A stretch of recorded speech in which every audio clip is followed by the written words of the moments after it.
इसमें बताना है कि मान लीजिए कि इलेक्ट्रिक करंट के बारे में बात करनी है। चेक करो तो क्वेश्चन नंबर 7 में एक सॉलिनॉइड बनाओ ऐसे, और इसमें क्या होगा कि बहुत सारे, ये देखो एक वायर है जो पीछे से जा रहा है, और पीछे से ऐसे आया और फिर पीछे से जाएगा। मतलब होलो सिलेंडर। हाँ, बहुत अच्छा। Solenoid that is insulated copper loop wrapped over hollow cylinder. तो ये चीज हमने बना दी, और ये पूरा वायर है, कितना वायर है। तो अब इसमें इन्होंने बताया है कि देखो नीचे सेल लगा हुआ है, नीचे तुम्हें दिख रहा है सेल, नीचे सेल में माइनस किधर है प्लस किधर है, चेक करो, ध्यान से देख रहे हो, माइनस इधर बना हुआ है, उसी में देखो 4.4 फिगर में पेज 51 पे बना हुआ है, पेज 51। अगर माइनस इधर है तो इलेक्ट्रिक करंट की डायरेक्शन बताओ, यहाँ से चलेगी ऐसे, और दैट इज जब भी करंट ऐसे चलती है तो अपना राइट हैंड देखो ऐसे, इसको कहते हैं Maxwell's right hand thumb rule. ऐसे बनाओ सब लोग, राइट हैंड थंब रूल, और मैं भी बना दे रहा हूँ। ये ऐसे होता है जिसमें ये थंब होता है, ये राइट हैंड है, और इसमें देखो राइट हैंड थंब रूल, ये ऐसे बनाया सब लोगों ने। So this is right hand thumb rule, Maxwell's right hand thumb rule. इसमें ऐसे फिंगर बना लो, सर बनाना है, ये बता रहा हूं तभी तो पता चलेगा कि ऐसा क्यों है।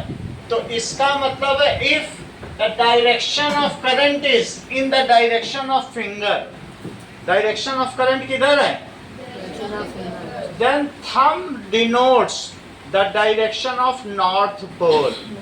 हम क्या दिखाता है, तो देखो अगर ये डायरेक्शन ऑफ करंट है, जैसे ये सब डायरेक्शन ऑफ क्या है, यहाँ दिख भी रही डायरेक्शन ऑफ करंट, तो बोलो नॉर्थ पोल किधर होगा, लेफ्ट साइड, नॉर्थ पोल। और ये हाथ तुम्हारा कौन सा है, राइट हैंड थंब रूल, और ये किसका दिया हुआ है, थंब रूल, ये मैक्सवेल्स, जेम्स मैक्सवेल्स का है।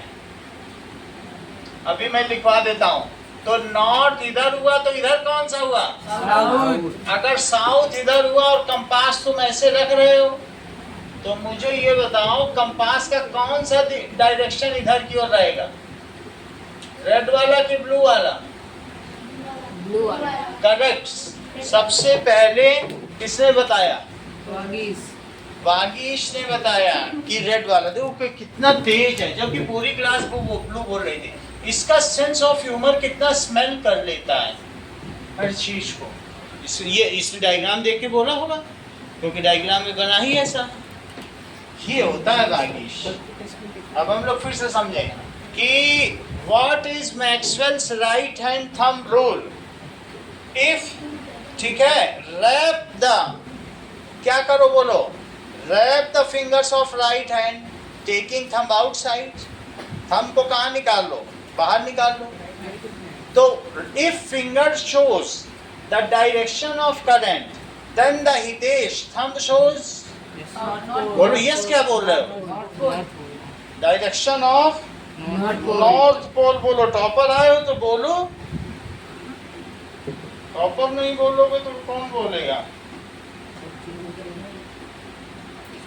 चलो देखो इस चीज को, समझ में आई बात कि नहीं, फिर से समझो। ये आपने पकड़ लिया, पकड़ लो, रैप योर राइट हैंड, ये राइट हैंड है, किस पर, ओवर द, किस पर पकड़ लो, वो हॉलो सिलेंडर था कि नहीं? इफ फिंगर शोज, फिंगर क्या शो कर रही है? थंब की ओर फिंगर है, ये देखो, ये फिंगर के नेल है, तो finger shows the direction of current, then thumb shows the direction of north pole. अगर नॉर्थ इधर है तो इधर साउथ होगा, तभी तो नॉर्थ अट्रैक्ट होगा। सही है? लिखो इस चीज को, रैप, ये रूल लिखा रहा हूं, रैप योर राइट हैंड, किस पर करोगे दृष्टि? Over hollow cylinder. If wrapping of finger shows, बहुत अच्छा। देखो ये सब लोग जानते हैं, पहले से जानते होंगे तभी तो बता रहे हैं।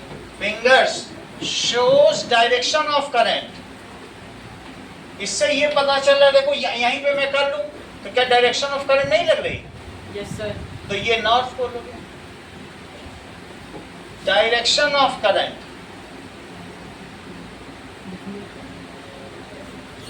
Then thumb shows, north pole. बिल्कुल सही, शोज नॉर्थ पोल। तो तुमने पोलैरिटीज की नोट कर ली है, नॉर्थ है साउथ है। अगले डायग्राम देखो, अगले डायग्राम में भी यही काम किया गया।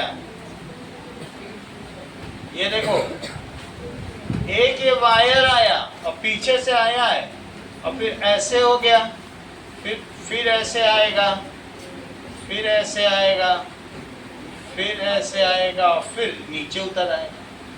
देखो ऐसे जाएगा कि नहीं? बार बार वायर तो ऐसे घूमेगा। और अब नीचे इसमें कैसा है, नीचे चेक करो, दैट इज माइनस। इस बार भी सेल का माइनस इधर लगाया गया है, तो करंट की डायरेक्शन देखो आराध्या, ये है नॉर्थ टू साउथ। फिर से समझो, अब इसमें तो ऐसा है, ठीक है, ये ऐसा, इसमें थोड़ा बदलना पड़ेगा, इसमें ऐसे जा रहा है। समझ में आ गई बात कि नहीं? तो हमें डायरेक्शन ऑफ इसकी करंट बदलनी पड़ेगी। करंट कैसी बदलनी पड़ेगी? ये डायग्राम बदलो, थोड़ा सा बदलना पड़ेगा। ये फार्मूला सही है लेकिन ये बदलना पड़ेगा। कैसे बदलना पड़ेगा? दैट इज इक्वल्स टू, इसको पीछे से लेना पड़ेगा। ये पीछे से गया तो अब क्या होगा? ये ऐसे आ गया और फिर ऐसे आ गया और फिर ऐसे आ गया और फिर ऐसे आ गया। अब देखो पीछे से डायरेक्शन है तो ये कैसे हुई? अब डायरेक्शन सही है। अब ये नॉर्थ पोल। अब ये देखो, जिधर थंब जा रहे हैं, जिधर फिंगर जा रही, क्या उधर ही करंट है? और नॉर्थ इधर हो गया। सही है? देखो फिंगर किधर है? नीचे की ओर, और करंट इसमें किधर है? नीचे की ओर। तो इधर नॉर्थ हुआ, इधर साउथ हुआ। साउथ किसको अट्रैक्ट करता है? नॉर्थ तो देखो रेड वाला उधर है डायग्राम में, वो 51 पेज पे। अब फिर से यही काम करो, नीचे की भी रैपिंग बदलो। तो नीचे की रैपिंग कैसे बदलोगे? ऐसे बदल लो। ये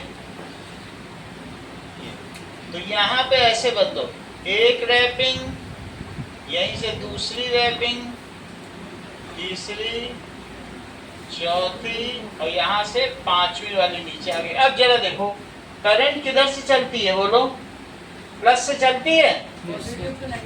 तो पॉजिटिव से चली, तो चलते चलते यहाँ आई, यहाँ आई, यहाँ आई। डायग्राम वही है, बस हमने कंपास एक बार उधर रखा है और अब कंपास किधर रखने जा रहा हूँ? निगेटिव में चली जाती करंट, ये तो जानते ही हो। कंपास अब इधर रखो आगीश, और मुझे बताओ ये कौन सा पोल है? इधर वाला, नॉर्थ पोल। तो अगर नॉर्थ है तो ये किसे अट्रैक्ट करेगा? ब्लू को कि रेड को? ब्लू को। आगीश ने देखो कितना अच्छा बता दिया, पूरे क्लास की बढ़ाई वो कर रहा है इस समय। ऐसी नहीं टॉपर है वो, मेनली बचपन से है ही topper.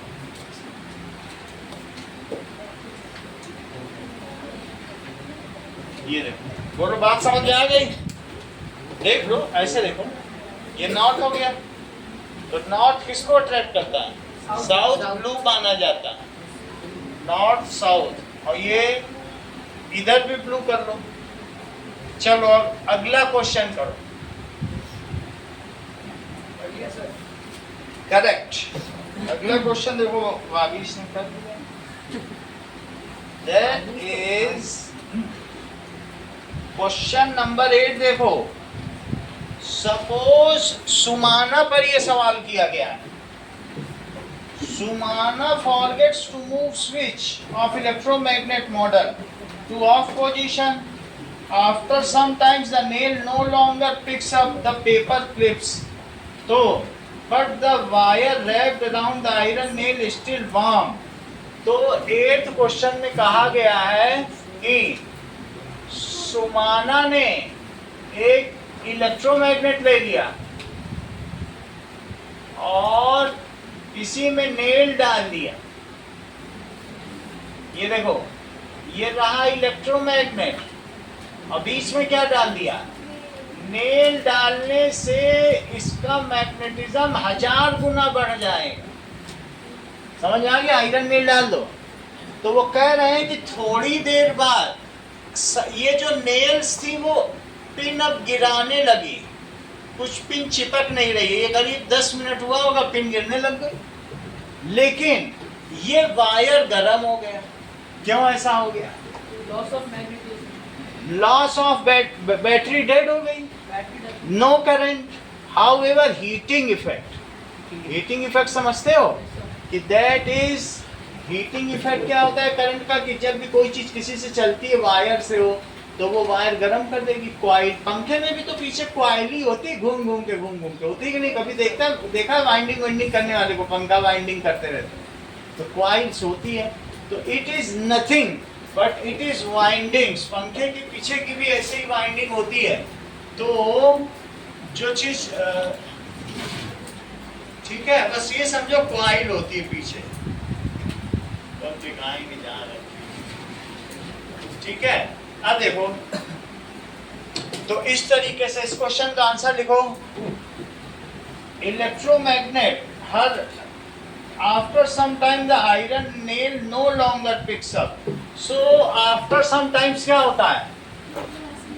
After some times the cell or battery got completely बिल्कुल discharged. सही, सेल इज ड्रेन्ड आउट, पूरी तरीके से क्या हो जाएगा? Drained out or discharged. Drained out and dead. So no current flows through solenoid. अब कुछ करंट तो फ्लो नहीं करेगी थ्रू सोलिनॉइड, और जब तक सोलिनॉइड में करंट ही न फ्लो करे, so it no more acts as electromagnet. तो क्या ये इलेक्ट्रोमैग्नेट की तरह काम करेगा? जब इसमें ये डेड हो गई है तो डेड होने पर अब क्या ये चिपकाएगा? जब तक करंट थी तब तक का खेल था, और तुम एक डेड सेल लगा दो, कुछ हो पाएगा? लेकिन वायर तो गर्म हो ही गया है। But the if current passes through some device it becomes warm. It is the heating effect of current. किसी भी डिवाइस से तुम करंट पास करो, गर्म तो होता ही, पंखे का पीछे का हिस्सा गर्म हो जाता है। So it no more acts as electromagnet. इसलिए ये इलेक्ट्रोमैग्नेट नहीं काम करेगा, की तरह नहीं काम करेगा। It no more acts as electromagnet but, बताओ किसकी जगह? Is drained out. पूरी तरीके से सब निकल गया उसका। जैसे तुम्हारे अंदर सिरिंज डाल के सारा खून निकाल लिया जाए, कहेंगे हर्षित इज ड्रेन्ड आउट, और उसमें अनार का जूस डाल दिया। बट क्या होगा? ड्यू टू करंट, जो उसमें करंट होगा, due to heating effect of current, The wire gets warm हाँ, and loss of magnetism. Effect of current, wire get warm, wire warm हो जाएगा। अगला सवाल देखिए, क्वेश्चन नंबर 9 देखो। In figure in which the LED will glow when the switch is closed. एक में lemon juice दिया है, एक में pure water. So lemon juice में lemon juice acts as electrolyte. It contains ions. ठीक है, और दो नेल डाल दी हैं, एक कॉपर की होगी तो दूसरी किसकी है? जिंक की ना ले लो, आयरन की भी ले सकते हो। जिंक कहाँ ढूंढने जाओगे? कॉपर तो सबके घर में बाहर होता ही है, एक कॉपर ले लो, एक आयरन की नेल ले लो, और घर में लेमन जूस तो आई है, मम्मी की नजर बचा के निचोड़ लेना उसमें पानी में। और ठीक है, और जब सामने आए तो दिखाने लगना कि हम पीने का नाटक कर रहे हैं। ये देखो अपना एक्सपेरिमेंट है, ये चीज है, ये लेमन जूस है। तो भावना जिसमें लेमन जूस है, बताओ उसमें करंट ज्यादा होगी या करंट होगी या उसमें ये ग्लो करेगा? और जिसमें प्योर वाटर है, प्योर वाटर वो होता है जो बिल्कुल बारिश का पानी है, जिसमें कुछ मिनरल ना हो। प्योर वाटर कभी भी कंडक्टिंग नहीं होता है, डिस्टिल्ड वाटर। भाप से पानी बनाओ, कभी भाप से बनाया है? कुकर के ऊपर से निकली भाप में से ट्यूब लेकर के, वही डिस्टिल्ड वाटर। अगर वो न लेना हो तो एसी का पानी लो, ये भी डिस्टिल्ड। ये जो एसी का पानी है 10 रुपए लीटर बाजार में बिकता है, बैटरी में डाला जाता है। इन्वर्टर वाली बैटरी में डाल। हाँ यही डालते हैं। ये देखो संविधान बोल रहा है, आप देख दो। हम कितना पानी डालेंगे battery. Now this is pure water, और ये कौन सा वाटर है? Lemon juice. इतनी बात समझ आ गई? तो लिखो किसमें सेल जलेगा और किसमें नहीं जलेगा। भाई इसमें दोनों में लगा दिया। तो ये बात सही है कि ये आयरन नेल और कॉपर है, बट क्या आपने इसे इसमें इलेक्ट्रोलाइट में डाला है? जब तक तुम इलेक्ट्रोलाइट में डालोगे नहीं तो अल्लाह ज़ंड्रा वोल्टा ने क्या बताया था, अगर इलेक्ट्रोलाइट में डालोगे नहीं तो पाथ ही पूरा नहीं होगा। और जब किसी भी इलेक्ट्रिक सर्किट का पाथ पूरा नहीं होगा तो क्या वो कंडक्ट करेगी? क्या उसमें से चार्ज फ्लो करेगा? नीचे तो पाथ कट गया, वाटर कुछ नहीं फ्लो कर रहा था। चार्ज यहाँ से चलेगा, यहाँ तक पहुँच जाएगा, लेकिन अंदर अंदर तो नहीं जा पाएगा। तो इसलिए ये है आयरन नेल। तो लिखो इसका आंसर, देखिए in first case the bulb will glow, but in second case. Sir हाँ सर, वो मैक्सवेल राइट हैंड थंब वाला रूल समझ नहीं आया। मैक्सवेल का थंब रूल कहता है कि जो हॉलो सिलेंडर उसके ऊपर हाथ ऐसे कर लो, अगर ये डायरेक्शन करंट की है, इधर उंगली की तरफ लेना है, तो देखो उंगली की तरफ ही है कि नहीं करंट, तो नॉर्थ थंब की तरफ होगा। हॉलो पे कर लो तो तुम ये देखो उसमें करंट किधर है, तो करंट अगर उंगली की तरफ आ रही है तो नॉर्थ इधर होगा। अगर नॉर्थ इधर होगा तो कंपास के साउथ को वो अपनी ओर अट्रैक्ट करेगा, तो नॉर्थ इधर है तो साउथ को अट्रैक्ट करेगा। और अगर नॉर्थ इधर है तो चूंकि ये बार मैग्नेट है तो साउथ किधर हुआ? यहाँ साउथ वाला नॉर्थ को अट्रैक्ट करेगा और नॉर्थ वाला साउथ को। सर लेकिन असलियत में तो जो करंट होता है वो नेगेटिव टर्मिनल से निकलता है। नेगेटिव टर्मिनल से चलता है, लेकिन ये अगर बार मैग्नेट है तो इसमें भी तो दो पोल होने चाहिए, तो उन्होंने उसकी पोलरिटी के लिए रूल दिया। चलेगा नहीं चलेगा, करंट पॉजिटिव टर्मिनल से चलता है, निगेटिव जाता है। करंट थोड़ी ना निगेटिव से जाता है, निगेटिव से इलेक्ट्रॉन जाते हैं। और करंट किसे माना जाता है? पॉजिटिव से। करंट करके कुछ चलता नहीं है।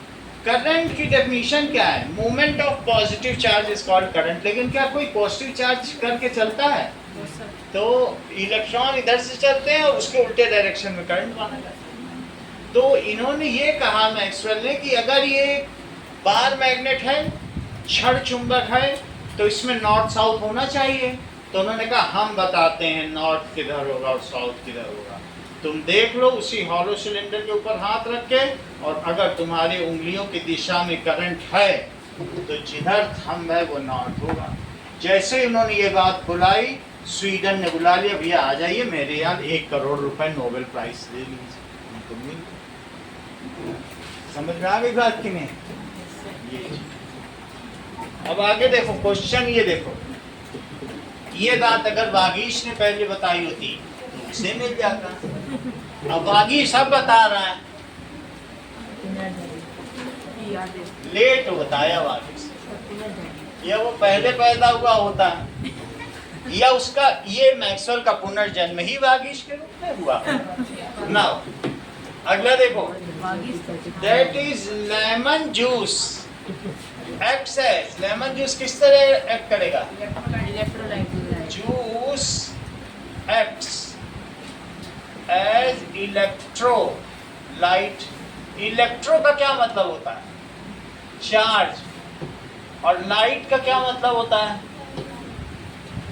Light, carrier. तो ये चार्ज कैरियर की तरह काम करेगा, इसमें आयन्स होंगे। आगे चल के तुमको पता चलेगा बड़ी क्लास में H+ आयन, हाइड्रोजन आयन, सही है? तो लेमन जूस में कौन से आयन होते हैं? H+ ion. Lemon juice act as electrolyte, तो इट विल कंप्लीट सर्किट। और ये किसकी तरह दिव्या काम करेगा? बिल्कुल सही। And it acts as voltaic cell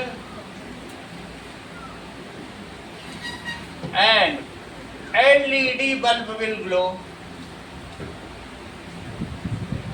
दो डिसिमिलर मेटल रॉड तो है ही, जबकि प्योर वाटर क्या होगा? Pure water is non conductor of electricity. इसमें कोई चार्ज नहीं होते हैं। Electricity it does not contain charge. तो जब चार्ज ही नहीं होगा तो क्या ये इलेक्ट्रोलाइट कहलाएगा? Charges. So it is not an electrolyte.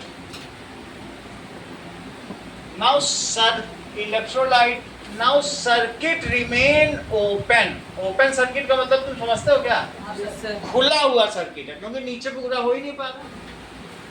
ये क्लोज सर्किट है, इसमें क्या चार्जेस है तो इसे पूरा कर देंगे, और ये ओपन सर्किट है। सो circuit remains open,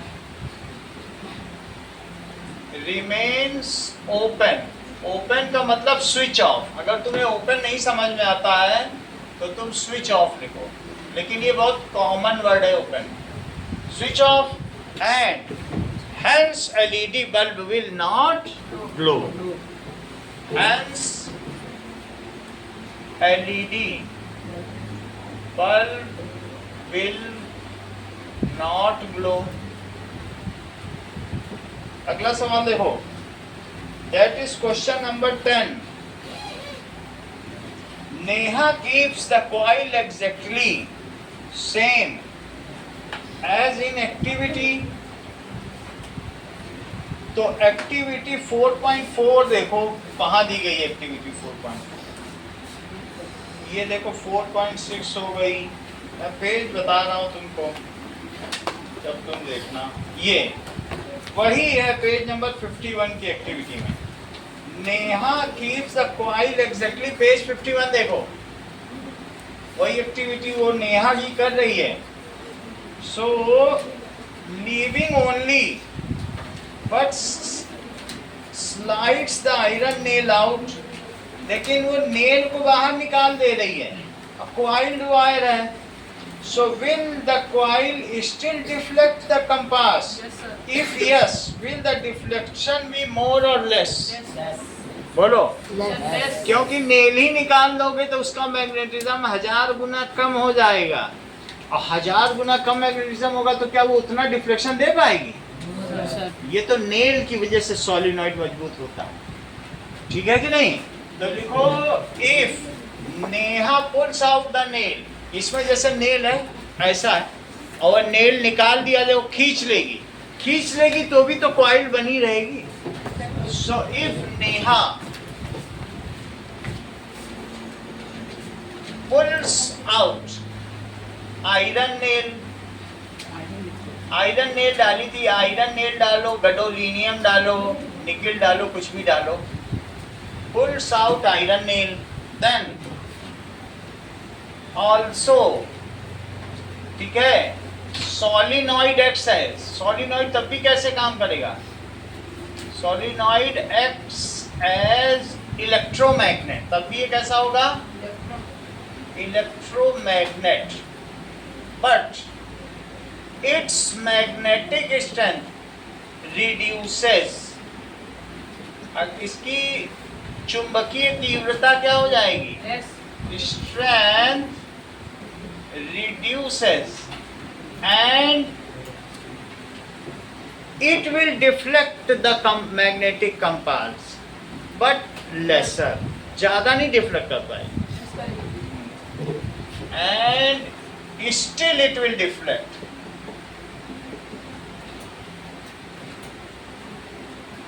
Magnetic compass,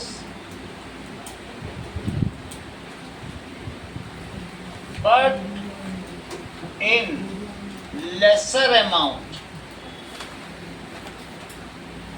अब कम मात्रा में करेगी. ये बात कही गई है. अगला सवाल देखिए, कहा गया है कि 11, क्वेश्चन नंबर 11 देखो, यू हैव 4 कॉइल्स. अब एक आयरन की है, एक कॉपर की है, एक एल्यूमिनियम की, एक दैट इज नाइक्रोम की है. When the current is passed through coil, compass needle placed near the coil will show deflection. Option 4. किसमें करेगी? सब में करेगी, क्योंकि करंट तो सभी में फ्लो करती है. ऑल आर कंडक्टर, तो इसलिए 11 that is iron, copper. Check करो, स्विच भी क्लोज करना पड़ेगा, स्विच को दबा देना. स्विच देखो खुला हुआ है तो की को दबा देना. Copper, aluminium and nichrome, all are conductor of electricity.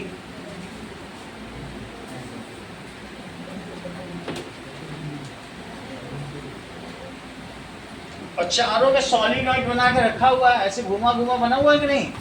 तो इसलिए so that is all will, so all circuit will act as electromagnet. सभी सर्किट कैसे काम करेंगे भाभी? All circuits will act as electromagnet and will deflect. और किसे deflect करेंगे? कुतुब नुमा को. मैग्नेटिक कंपास को हिंदी में बोलो, मैग्नेटिक कंपास. सही है, इसको क्या कहते हैं? कुतुब नुमा. सर कितने टाइप के कंपास होते हैं? मैग्नेटिक कंपास तो बहुत तरीके के, पिन पे भी लगा हुआ है, वाटर वाला भी है, जाइरो कंपास है. ये जाइरो कंपास है जो मैंने दिखाया था, ये वाला, ये वाला जाइरो कंपास है. और बाकी तो जो छोटा वाला है ये तो नॉर्मल मैग्नेटिक कंपास है. सही है, कुछ भी हो. और ये वाला भी तुमको दिखा दिया है जो पिन पे लगा हुआ है. ये वाला भी तो दिखाया था, कोन पे रखा हुआ. ये कौन सा है? सेम है, बस उसको ढका नहीं गया. अभी तो 3 ही तरीके के कंपास है. अब जरा देखो, अगर तुम कटोरी में पानी डालो और कटोरी को उल्टा रख दो, ये तुम्हारे घर में ऐसी कटोरी है, और पानी पे रख के इसके ऊपर बाहर मैग्नेट रख दो, वो भी कंपास की तरह काम करेगा. पानी पे कटोरी घूम जाएगी और नॉर्थ डायरेक्शन बता देगी. उल्टा रख दो कटोरी, और घर में बाहर मैग्नेट तो लांबा क्या तुमको मिल जाएगा, 10 रुपए दे देगा, और रख दो. तो वो ऐसे घूम जाएगी जिधर नॉर्थ होगा नॉर्थ बता देगी। समझ आ गया? कटोरी डूबती नहीं है उल्टी कटोरी, पानी डाल दो और यही डाल दो। इसीलिए उल्टी होती है। चलो अगला चैप्टर देखिए, इसका आंसर हो जाएगा 4। दैट इज कौन सा बताओ? ऑप्शन 4 है, इन ऑल 4 सर्किट हो जाएगा। अभी देखो एक्सप्लोरिंग फोर्सेस, अगला पेज निकालो। एक्सप्लोरिंग फोर्सेस, हम लोग देखेंगे कि फोर्स किसे कहते हैं। देखो दैट इज, तुम लोगों के एक्सप्लोरिंग फोर्सेस चैप्टर शुरू हो गया स्कूल में? Yes, sir. चलो फिर शुरू करें। नाउ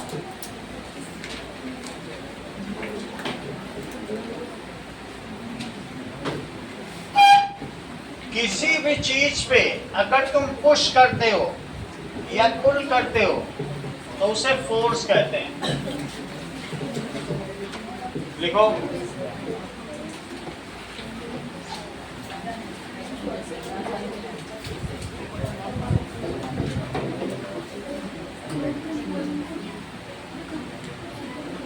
चलो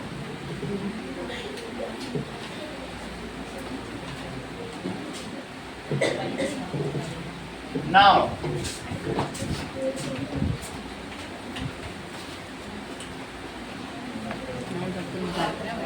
any kind of, ठीक है, पुश, किसी चीज पे पुश करो और पुल is called on an object is called force। मान लीजिए कि ये बहुत बड़ी कपबोर्ड है और इसको एक आदमी पुश कर रहा है और तब धक्का दे रहा है, तो धक्का दे रहा है, इसका पसीना छूटे जा रहा है, तो ऐसी स्थिति में पुश कर रहा है। तो पुश करने पे इसे क्या कहेंगे? फोर्स कहेंगे। या कोई एक ऐसा ट्रॉली है और ट्रॉली में कोई एक लेडी जा रही है और वो अपने बच्चे को घुमा रही है, इसमें उसका बेबी बैठा है, ये देखो बेबी। तो अब इस बेबी की कैप लगी है, तो अब अगर इसको ये घुमा रही है तो ये एक तरीके से तो पुश हुआ, फोर्स। ये देखो ये बेबी, पैसा बना दो, उसका पैर बाहर निकला है, ये बेबी। तो any kind of push is called, और ये इसका जूड़ा है।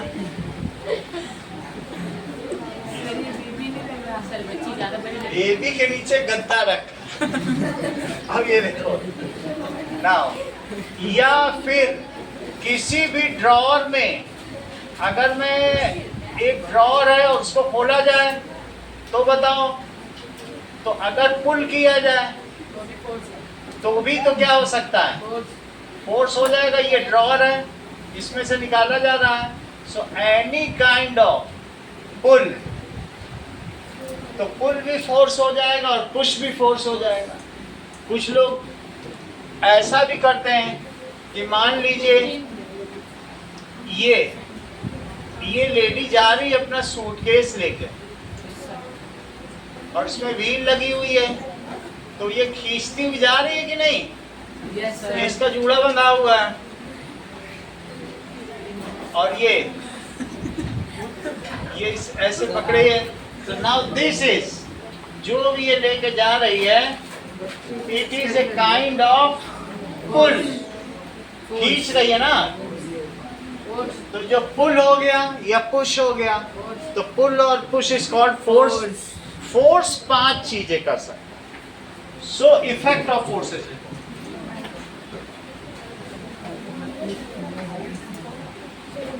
नाउ राइट डाउन इट, बात नहीं करो।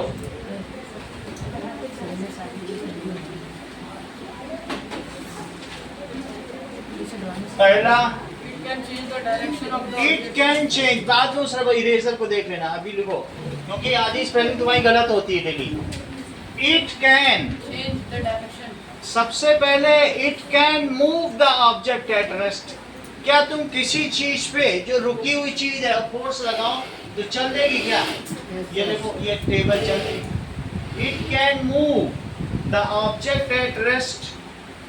तो अगर तुम फुटबॉल को पैर से मारोगे किक से, रुकी हुई फुटबॉल है, तो क्या वो चल देगी? Yes sir. इस चीज को रिपीट करो प्रियांशु, कल बाद में खाना। अरे लात की छोड़ो, तुम बताओ क्या करेगी? पहले लिखा बताओ, सेंटेंस बताओ तो लिख दे, हम भूल गए हैं। रुक जाओ, हाँ बोलो। अच्छा ठीक है, पेन खाते रहो, हाफ दिमाग हो जाता ना पेन खाते समय, तो हमने कहा हाफ में कर पाओगे कि नहीं, हाफ में नहीं कर पाते। ठीक है, आप टेस्ट करते रहिए, उसमें अच्छा लगता है। So it can move the object at rest. दूसरी चीज, it can stop the moving object Harshit. अगर कोई चीज आ रही हो, तुम गोलकीपर हो, तो क्या आती बॉल को रोक लोगे? तो it can stop the moving object.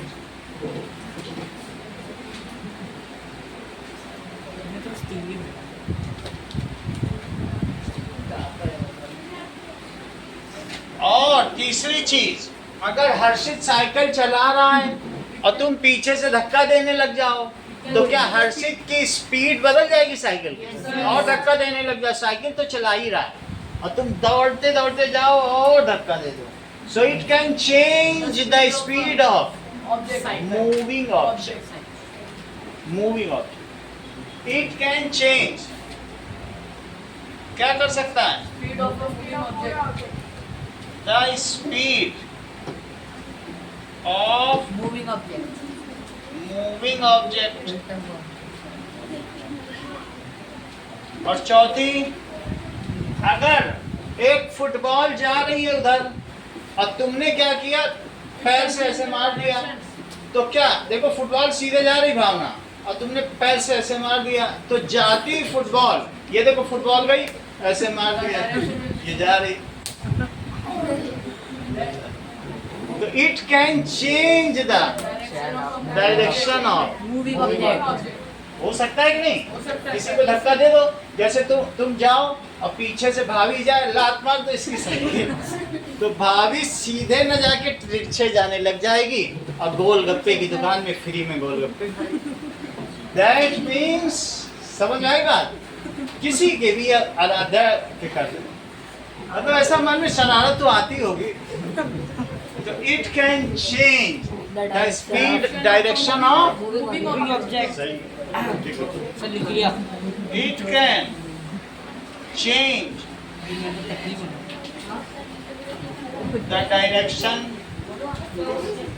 of object। और तुम्हारे हाथ में एक स्माइली की बॉल हो, ठीक है, आप नाखून खोदते रहिए, डेंटल क्लीनिंग करिए, आप तो डॉक्टर है, मेन डॉक्टर है आप डेंटल क्लीनिंग करो।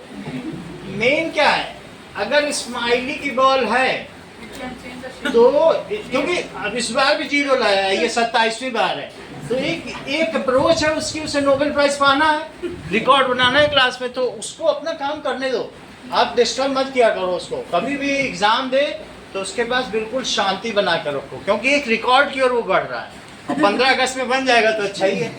It can change the shape of. सिर्फ आज तुम 1 घंटे में आधे नंबर का सीखो, सॉरी स्ट्रगल करो कि मुझे आधा नंबर तो आज सीखना ही है, इतना अगर हो जाएगा तुम्हारा रिकॉर्ड टूट जाएगा। Now it can change the, smiley ball को दबा दो तो शेप टेढ़ा मेढ़ा हो जाए, और कुछ ना मिले तो घर में जाके लोई को दबा दो, आटे की लोई, तो क्या शेप बदल जाएगा उसका? बदल जाएगा। It can change the shape, नहीं तो हाथ में इरेजर उसी को मोड़ के देखो। It can change the shape of moving object. इन सभी चीजों को क्या कहते हैं? सर मूविंग ऑब्जेक्ट की जगह ऑब्जेक्ट भी तो लिख हाँ, सकते हैं। It can change the shape of object. चलो, नाउ लेट अस सी कि कुछ चीजें देखो कि what does it mean by friction. Friction से तुम क्या समझते हो? दैट इज, ये देखो, sir opposite force towards the yes,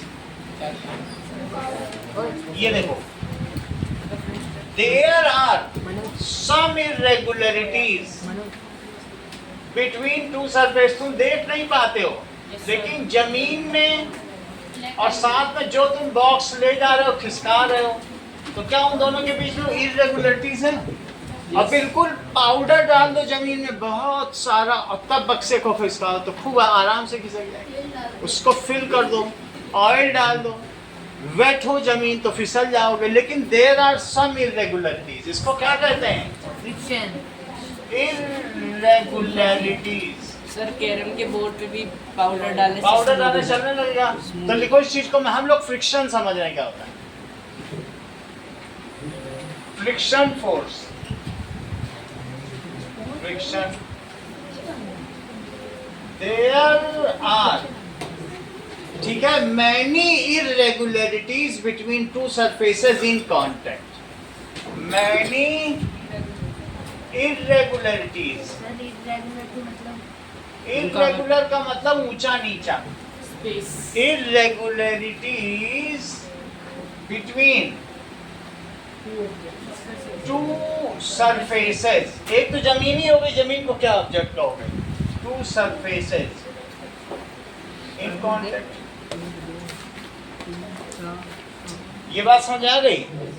When you apply force on any object, इस पे फोर्स लगाओ तो एक, then a force of friction, the force which opposes the relative motion between them।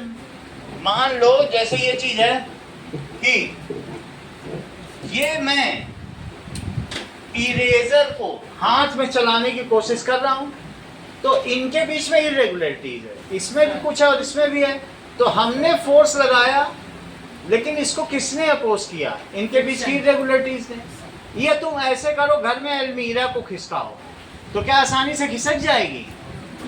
कहाँ पे वो ड्रैग आ रहा है? उनके बीच की इरेगुलरिटीज की, जिसमें वो इंटरलॉक हो गई है। इंटरलॉक का मतलब ऐसे लॉक हो गई, अब वो हट पाएंगी? बोलो, इंटरलॉक समझते हो कि नहीं समझते हो? इंटरलॉक हो गई है, अब उसको तुम खिसकाओ, खिसकेगी क्या?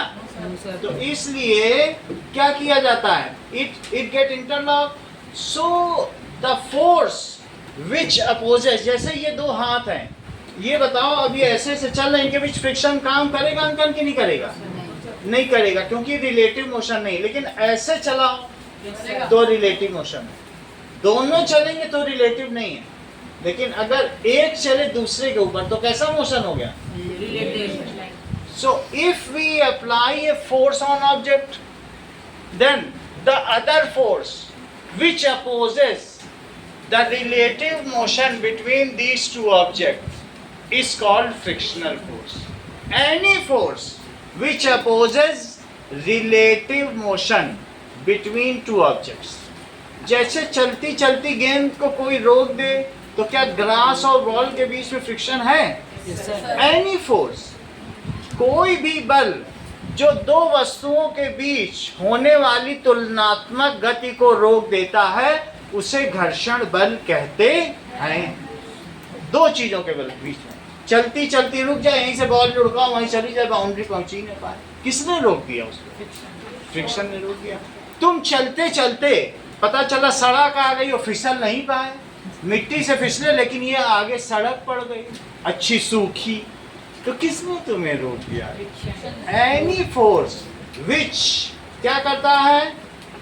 ठीक है, अपोजेस द रिलेटिव मोशन। और कभी तुम बर्फ पे फिसलो, फिसलते ही चले जाओ, मजे करते जा रहे करो, मजा आ रहा है फिसलते, सर ना फटे, और बस बर्फ पे एक अच्छा सा करो और स्केटिंग करते रहो, मजा करो, तो वहाँ फ्रिक्शन नहीं है, हल्का वाटर का लुब्रिकेशन है।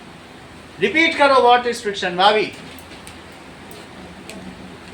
इतना ठीक है। हाँ Divya, Any force which opposes the relative motion between the objects is called listening is learning. बस तुम ये सीक्रेट अपना लो, तुम लिसनिंग में ही तुम्हारे कान अपोज कर रहे हैं। रिपेल ना करें, अरे नया पढ़ रहा है, इसको इनर्शिया कहते हैं। नया पढ़ रहा है रोज भाई, जितना पढ़े उसी में कितना मजा है, वो ना सोचो। अब रिपीट करो फिर दिव्या, जब तक वो अटक रही है तुम्हारी any friend. force which opposes the relative motion between the objects is called friction. चलो Divya, Any force which opposes the relative motion between हाँ। the objects is called कोई भी बल जो दो वस्तुओं के बीच में तुलनात्मक गति का विरोध करता है घर्षण बल कहलाता है। हिंदी बोलो, फारसी में बोलो बेटा, कुछ तो आता होगा, बोलना तो आता होगा। हिंदी इंग्लिश में बोलो, बोलिए आप। Any force which opposes the relative motion is called frictional force. Yes, it is quick wittedness. चीज को कितनी जल्दी कोई पकड़ता है, वही धारदार हथियार, इशारे से पकड़ के। ये नहीं कि 10 बार समझाया जा रहा है तो तब तो सब डॉक्टर बन जाएंगे। हमको डॉक्टर थोड़े ना बनना है, ठीक है। इरेगुलरिटीज बिटवीन देयर आर, ठीक है ना। इच, इसकी वजह से क्या है, it opposes the relative motion between two objects. यही क्या काम करती है, रोकती है कि नहीं।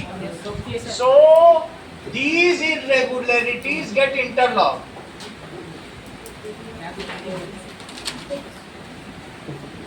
ठीक है, दीज इरेगुलरिटीज गेट, आपस में क्या हो जाएंगी, इंटरलॉक।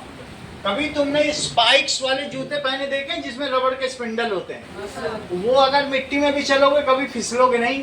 तो तुम वो जूते की इरेगुलरिटी स्पोर्ट्स वाले पहनते हैं, और वो मिट्टी वो इंटरलॉक हो जाएगी, वो कभी फिसलता नहीं है। और नहीं तो फिसल जाए तो उसके नी में चोट लग जाए, क्योंकि वो एक एथलीट है, तो इसलिए वो ऐसे रबर वाले पहनता है कि नहीं।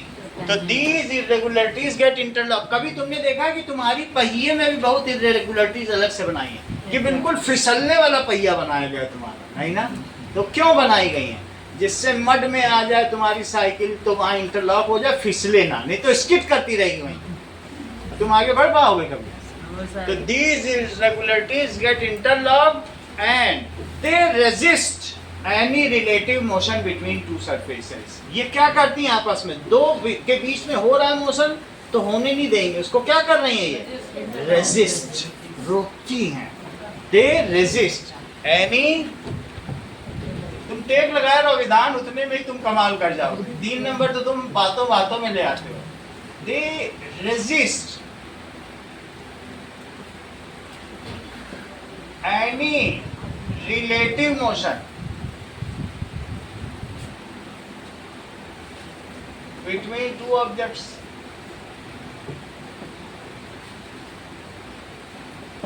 ठीक है, इतना तुम्हें समझ में आ गया। इसलिए ये तो बात तुम्हें इरेगुलरिटीज की मैंने बता दी है कि इरेगुलरिटीज होती क्या है। अब हम लोग देखें फ्रिक्शनल फोर्स क्या होता है। व्हाट इज फ्रिक्शनल फोर्स, देखो any frictional force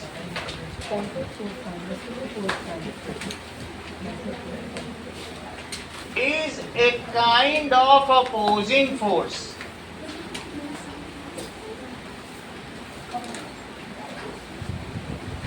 which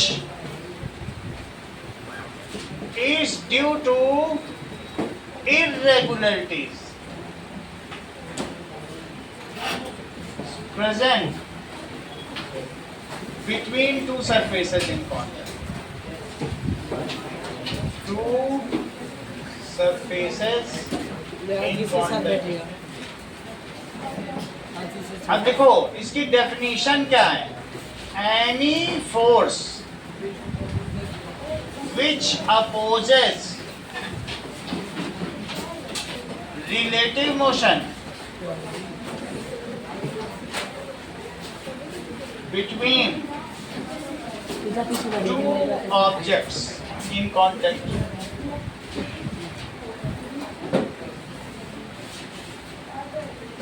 is called friction force।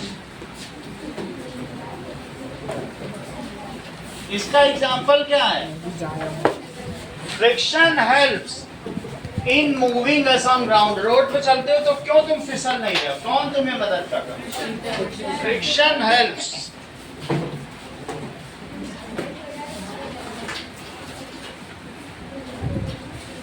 In moving us on ground. दूसरा, ये बताओ जब तुम नेल ठोकते हो तो नेल फिसल के